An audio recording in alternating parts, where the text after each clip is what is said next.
So a lot has happened over the last 24 hours, and we're going to talk primarily about the deal that was made in Saudi Arabia to create a ceasefire, and then we'll talk about the reaction to that. That's the primary story of three big stories.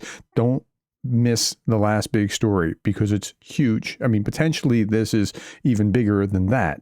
So we'll get to that in just a little bit. Okay, so this is the three big stories segment that I do every day, my friends. If you're not familiar with it, please consider subscribing. I do these every day. In the morning, I do a daily brief, which is more military related. In the evening, I do a three big stories segment, which covers the biggest political events. It is Wednesday, March 12th, 2025. Let's get right into it. So Rubio left this yesterday saying, hey, we have a ceasefire agreement with the Ukrainians. Let's see if the Russians will honor this. The ball's in their court. We'll listen to this again. Today, we made an offer that the Ukrainians have accepted, which is to enter into a ceasefire and into immediate negotiations to end this conflict in a way that's enduring and sustainable and accounts for their interests, their security, their ability to prosper as a nation. I want to personally we both want to thank the Kingdom of Saudi Arabia, His Majesty, for hosting us, for making this possible. They've been instrumental in this process, and we're very grateful to them for hosting us here today. And hopefully we'll take this offer now to the Russians. And we hope that they'll say yes to peace. The ball's now in their court. Yeah, the ball's now in their court. Okay, here was Trump talking about it yesterday. What a great success that they had yesterday. And we had a great success yesterday. We have a full ceasefire if it kicks in. We have to see. It's up to Russia now. But we've had a good relationship with both parties, actually. And we'll see. We'll be knowing people are going to Russia right now as we speak. And hopefully we can get a ceasefire from Russia. Okay, so he thinks he has a great deal with a great relationship with Russia, and he thinks he can get a great deal. And he was talking about, well, what happens if it doesn't work? Trump on Ukraine, Russia, quote, we can apply pressure, but I hope it won't be necessary. Okay, there are financial actions that could be very bad for Russia. Is that all the pressure that you're going to put on them? There's a lot of downside for them too. I hope Russia will agree to a ceasefire. I'm more optimistic yesterday than I was in the previous week or so, but there should be more than just financial actions that can be taken. But my guess is that if Russia doesn't sign on, it's going to take a long time because he'll have to amp up the pressure. Okay, Poland's deputy defense ministers confirmed that U.S. weapons are now flowing from Poland again. That's good. Intelligence sharing is going again. They've confirmed that. That's good. Okay, so Andrei Yermak, he is from the Zelensky's delegation, or leading Zelensky's delegation. He said that the main achievements, the results of today's meeting are immediate resumption of American assistance and intelligence sharing. We also discussed the end of the war by a just peace, and the operative word is just peace. Our European friends, partners, and American partners will definitely take part in this process, including Europe in the process was a big part of it. And it's now in the hands of the Russian side. It's up to them. The whole world will see then who wants peace and who does not want peace and only talks about it. So that was a good concluding statement. Now, how are the Russians experiencing this or seeing this?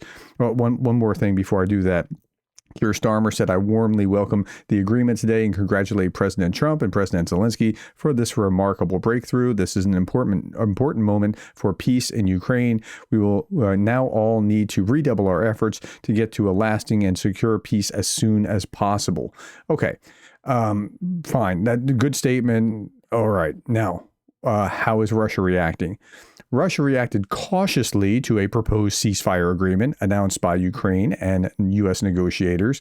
That's a little bit of an understatement. Here, the ISW is saying the official stated that Putin has deliberately made maximalist demands, knowing that Ukraine and Europe would likely find these demands unacceptable.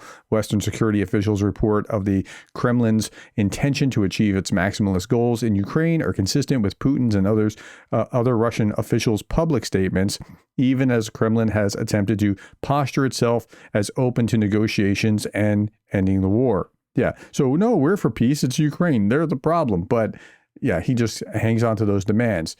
Russian sources reveal that President Putin is unlikely to agree to the U.S. proposal for a 30-day ceasefire in Ukraine. The Kremlin insists that any agreement would need to address Russian battlefield advances and ensure guarantees for the Russian position. That is, that if you have a ceasefire, you have to make sure that we get those 4 oblasts that are now part of the Russian constitution because we voted. Remember that? The vote? Okay. Putin has previously ruled out short-term ceasefires without long-term peace guarantees because he wants to make sure that he's getting as much as he can. Okay. So I don't think that much is going to happen with this. Kremlin reacts to Jeddah talks. Peskov says that Moscow is carefully studying the outcomes of the U.S.-Ukraine negotiations. Putin's spokesman warns not to get ahead of things and not to be misled by the 30-day ceasefire plan. I'm not sure what would be misleading here, but I'm skeptical about it, and apparently so are you. I put this out. The U.S. and Ukraine agreed on a ceasefire deal. Now it depends on Russia. How long until they agree to a ceasefire? So I'm just asking, how long do you think it'll take for Russia to actually come to the table with a 30-day ceasefire under the same kind of terms? 6% of you said immediately. 14% said about a month. 19% said more than a month to 3 months. And then 61%, the vast majority of you said that's more than 3 months. I'm kind of in it's going to take a longer time than we think kind of category as well. I just don't see the Russians wanting, they're going to drag their feet until they're forced to. And I think what Trump initially wants to do is just apply some financial sanctions, but it may turn into extra armament as well. Okay, so Ukraine's allies and partners, how are they processing this? This is part of the same kind of story. Europe and Asia and Oceania continue to strengthen the Ukrainian military and back Ukraine with security guarantees, the most effective deterrent against future Russian aggression. Okay, so but how do you actually do that? A strong Ukrainian military backed by Western security guarantees continues to be the strongest deterrent. They say down here, this is interesting. French defense minister stated on March 11th that France will refuse any form of demilitarization of Ukraine, that is like disarming Ukraine, and that the first guarantee of security remains the Ukrainian army. Okay, so I think that's right. I think that Russia is going to require that they demilitarize because they don't want a large army on their border, but Ukraine can't do that, or they'll be a sit and duck when Russia comes back, if they do come back. Okay. John Bolton, this is Trump's former national security advisor, had a famous break with the boss and quit. Reagan knew what to do about unprovoked aggression and against U.S. interest. Trump does not. He does not do policy as Washington understands that term. His approach is personal, transactional, ad hoc, episodic, centering on one question: what benefits Donald Trump? So understanding what's going to go forward, I think this is useful context because the way Trump actually operates, he's not thinking about the policy implications of a thing as much as you would like. Now, what happened to Keith Kellogg? Maybe he was a bit too positive on Ukraine and he visited Kyiv in the front line and he was saying, we're going to support you. So there is this interesting article in Politico, and let's look at this with Keith Kellogg. When President Donald Trump tapped retired General Keith Kellogg to be the envoy for Russia-Ukraine peace talks in January, there was a huge sigh of relief in Kyiv and other European capitals. Kellogg, in the eyes of Ukraine's NATO supporters and in and outside of Washington, is seen as a staunch Russia hawk with real MAGA bona fides. Yeah, there are some people that are both all pro-MAGA and a Russia hawk. Now, I have a minority here that watch me that are like that. I say as generalizations, those two things tend to be more exclusive, but there are people like Keith Kellogg that are like that, who understand the difficulties and pitfalls of negotiating with Vladimir Putin's Russia. I know I'm going to get all kinds of comments for this last comment now that I just said this. I tell you, I've had a more brutal experience from the left side of spectrum people who hate Trump more than they appreciate that I am supporting Ukraine than I have from Russian trolls. That's how bad this is. Okay, that's okay. I'm going to get those comments. You might as well just bring them. Anyway. Okay, flash forward 2 months and some administration insiders say Kellogg has largely been shut out as others, including Trump's Secretary of State Marco Rubio, National Security Advisor Mike Waltz, and Middle Middle East envoy, Steve Witkoff, takes center stage in talks with the Ukrainians and Russians. So he's supposed to be, Kellogg is supposed to be the actual guy doing this, but Rubio's there and Waltz is there and Witkoff's there. And Trump really trusts Witkoff. Like, he trusts Kellogg in a advisory role because he's been around for a long time and he's been part of the apparatus, but he really, really, really trusts Witkoff, who's also a real estate developer or something. And they just, again, Trump is transactional about relationships. Okay, his absence there underscores how he's been sidelined, according to some Trump administration officials. Quote, Kellogg's role is very much in question, unquote, a Trump administration official told the NatSec Daily. It's not clear why the president won't make a final call on this. There are already too many principals, plus Witkoff trying to play the hero on ending the war.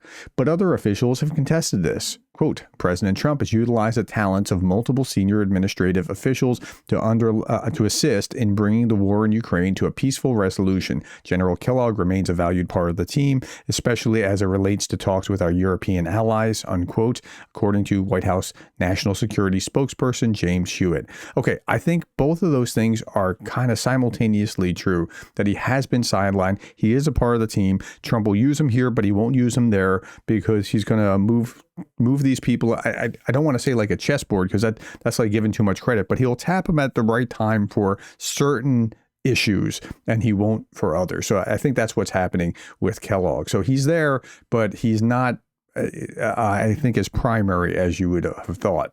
Okay, meanwhile, CIA Chief Ratcliffe and Russian Foreign Intelligence Director Sergei Narishkin spoke by phone, first such contact in years. They agreed on regular contact between their agencies.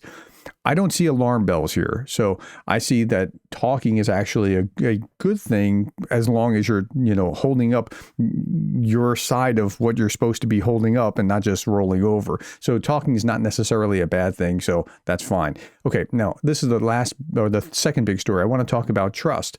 Michael McFaul posted this and I followed up with it. As Trump undermines trust among our allies at a daily clip, I'm reminded of this op-ed by George Shultz, Reagan's former Secretary of State and one of the wisest men I ever knew. The title of the article was the 10 most important things I've learned about trust over my 100 years. He just turned 100 recently. I read the article. I liked it so much that I put 2 quotes out on Twitter. It was just awesome.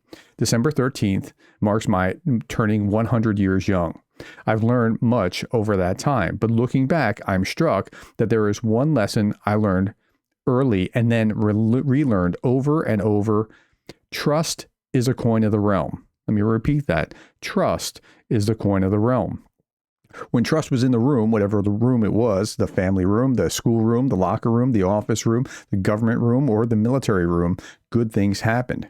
When trust was not in the room, good things did not happen.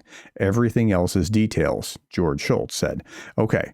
I think that's right. And part of what's just happened here is that we've sent so many mixed messages that trust has left, evaporated from what's gone on within the administration. There's evaporated between Trump and Europe, evaporated between the United States and Ukraine. I don't know that it even exists between the U.S. and Russia. So we have a really odd scenario. One other quote from George Shultz in 1973, when I was Treasury Secretary, because now, and I'm showing this because the difference between I just have a great relationship with Putin and I can make a deal kind of trust. That's one way of doing it. And here's another way. And it looks like it's a little bit too much. And then when you look at the picture, it looks like it's just right. That is that George Shultz was an American standing up for American values, but he could have trust with his Soviet counterpart, knowing he's going to be Soviet, knowing he's going to act like that, but they could have a certain respect, even though he's holding his ground. Okay. In 1973, when I was Treasury Secretary, I attended a wreath-laying ceremony at World War II Memorial in Leningrad with the Soviet Foreign Trade Minister, Nikolai Podoleshchev. As we walked, Podoleshchev, a tough old guy, described the staggering death toll in the Battle of Leningrad. Tears streamed down his face, and his interpreter was sobbing. When we were about to leave, I said to Podoleshchev, I too fought in World War II and had friends killed beside me. Looking out there over the cemetery, I added, after all, these were soldiers who defeated Hitler.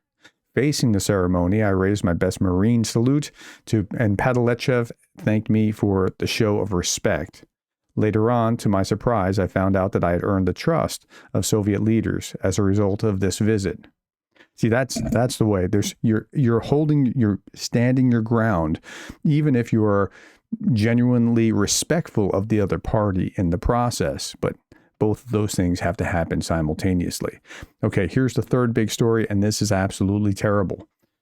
Putin just arrived in Kursk for the first time since the arrival of the armed forces of Ukraine. So he's not been there. He's actually, well, as far as we know, he's there. They're saying that this is him in Kursk arriving and meeting with his generals. But why? Why is he doing this now? Well, important. What's really going on in Kursk? I talked about this morning.